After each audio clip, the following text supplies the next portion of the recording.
In The Young and the Restless, the illusion of control has always been the most dangerous lie, and now that lie is beginning to fracture under the weight of choices that can no longer be justified, no matter how deeply they are buried beneath the language of loyalty and family. The storm gathering over Genoa City is not loud at first, but it is relentless, pressing into every relationship, every secret, every fragile belief that power can protect those who wield it. At the center of that storm stands Victor, a man who has built his empire on the conviction that ends always justify means, and beside him stands Victoria, not as a passive daughter but as a willing heir to that philosophy. Even as the moral cost becomes impossible to ignore, Victoria knows what happened to Jack, knows the lines that were crossed, knows that what her father did cannot be defended by any rational standard, and yet she chooses to defend it anyway, not because she is blind, but because she understands too clearly what it would mean to admit that Victor is wrong. To condemn him would be to unravel everything she has built her identity upon, every sacrifice she has made in the name of the Newman legacy.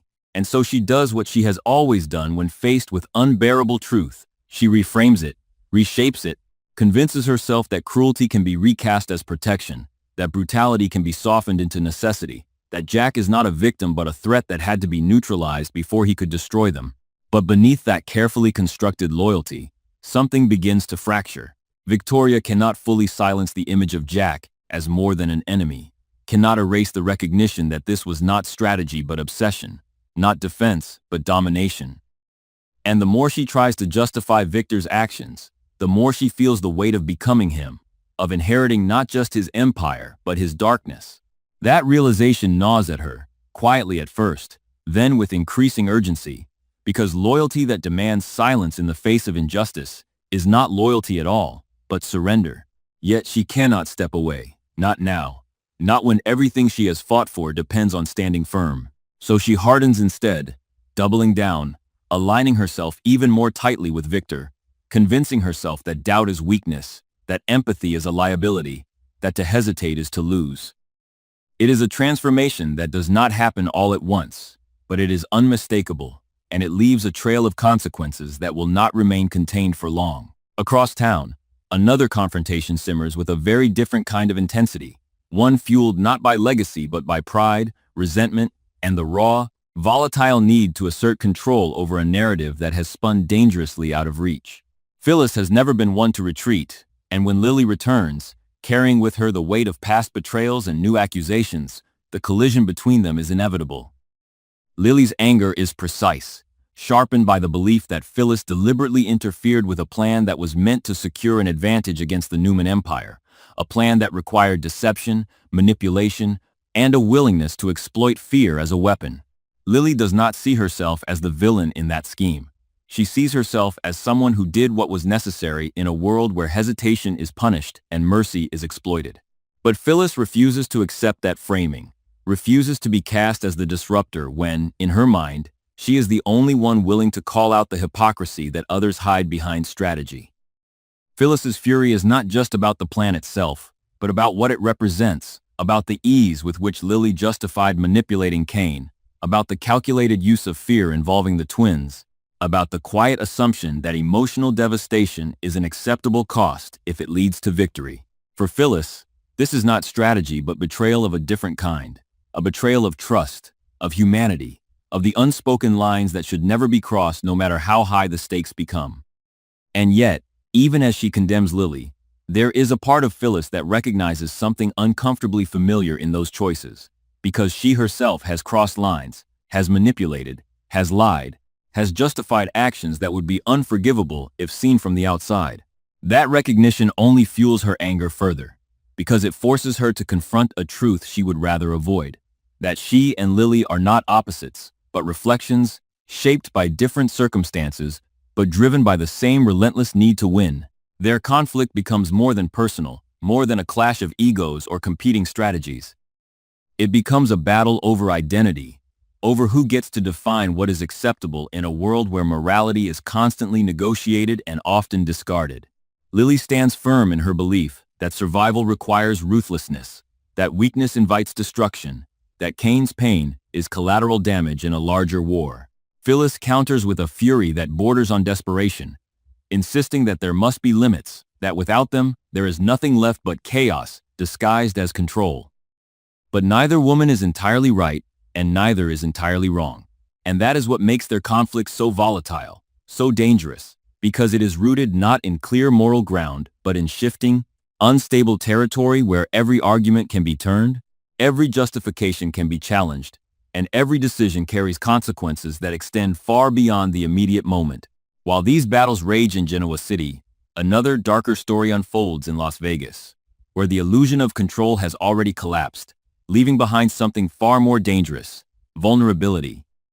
Nick, once defined by his strength and his ability to navigate the chaos of his family, now finds himself trapped in a spiral he can neither fully understand nor escape. What began as a coping mechanism has evolved into something far more insidious, a dependency that erodes his judgment, distorts his perception, and leaves him exposed in ways he has never been before. The presence of fentanyl in his system is not just a physical threat, but a symbolic one, representing the loss of control that Nick has always feared but never believed would happen to him. Into that vulnerability steps Matt Clark, a man who does not act impulsively but strategically, who sees opportunity not in strength but in weakness, and who understands that the most effective traps are the ones that appear invisible until it is too late. Matt's connection to Justin, the supplier who has already entangled Nick in a dangerous web of dependency, is not accidental but deliberate, a calculated move designed to tighten the noose around Nick's life while maintaining enough distance to avoid immediate suspicion. The drugs are not just substances. They are tools, instruments of manipulation that allow Matt to control the pace and direction of Nick's descent, to push him just far enough to destabilize him without completely destroying him, at least not yet. Nick senses the danger, but his ability to respond is compromised, dulled by the very substances that are being used against him.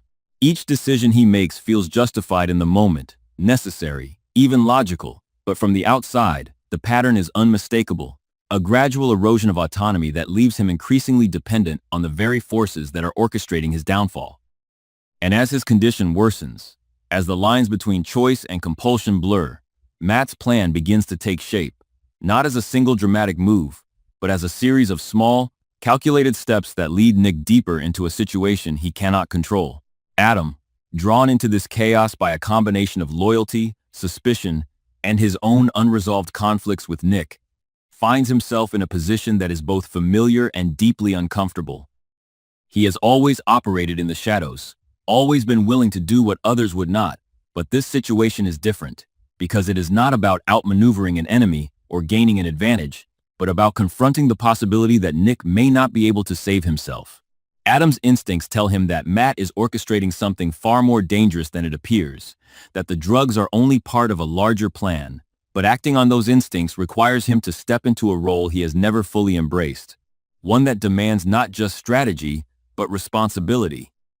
The tension between Adam and Nick, already strained by years of rivalry, resentment, and unresolved pain, becomes even more complicated under these circumstances. Adam wants to help, but he does not know how to do so without triggering the very defenses that have always defined their relationship. Nick, in turn, resents the implication that he needs saving, even as part of him recognizes that he is losing control. Their interactions become a delicate balance of confrontation and avoidance, each trying to navigate a situation that neither fully understands, while Matt continues to tighten his grip from the shadows. As these storylines begin to converge, the broader picture becomes clear. This is not a series of isolated conflicts, but a network of interconnected choices, each influencing the others in ways that are not immediately visible, but ultimately unavoidable. Victor's actions with Jack set a precedent that ripples outward, reinforcing a culture where power is maintained through control rather than trust. Victoria's loyalty ensures that those actions remain unchallenged, at least for now, allowing the cycle to continue. Phyllis and Lily's conflict exposes the fragile boundaries between strategy and betrayal, forcing everyone involved to confront uncomfortable truths about their own motivations. And in Las Vegas, Nick's vulnerability becomes the focal point of a plan that threatens to destabilize not just him, but everyone connected to him, drawing Adam deeper into a conflict that will test the limits of his own identity.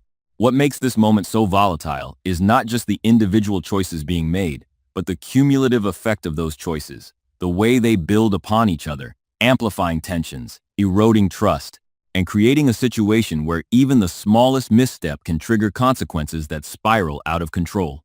No one is acting in isolation, and no action exists without consequence, even if those consequences are delayed, obscured, or misunderstood. The characters believe they are in control, believe they are making calculated decisions, but the reality is far more precarious, shaped by forces that cannot be fully anticipated or contained. And as the pressure continues to build, as loyalties are tested, as secrets threaten to surface, as the line between strategy and self-destruction becomes increasingly blurred, one truth becomes impossible to ignore. The greatest threat is not any single enemy, but the willingness of each character to sacrifice pieces of themselves in pursuit of victory, to justify actions that cannot be undone, to embrace a version of power that demands more than it gives. In that space, where ambition overrides conscience and control replaces trust, the real battle is not just for dominance, but for identity itself, and the outcome of that battle will define not just who wins, but who remains when the dust finally settles.